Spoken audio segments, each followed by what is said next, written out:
ஆவினில் வேலைவாய்ப்புக்கான அறிவிப்பு குறித்து செய்திக்குறிப்பு ஒன்று வெளியாக இருக்குது. சேலம் மாவட்ட கூட்டுறவு பால் உற்பத்தியாளர்கள் ஒன்றியம் லிமிட்டெடில் கிட்டத்தட்ட ஒரு நாளைக்கு 6.80 லட்சம் பால் கொள்முதல் செய்கிறாங்க. 777 கூட்டுறவு பால் உற்பத்தியாளர்களிருந்து அந்த பால் கொள்முதல் செய்கிறாங்க.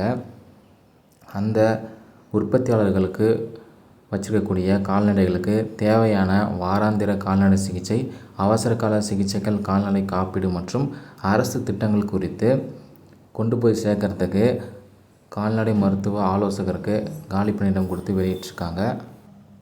இந்த கால்நடை மருத்துவ ஆலோசகர் பணிக்கு தகுதியான நபர்கள் நேர்காணலில் கலந்து கொள்ளலாம் அப்படின்னு குறிப்பிட்டிருக்காங்க.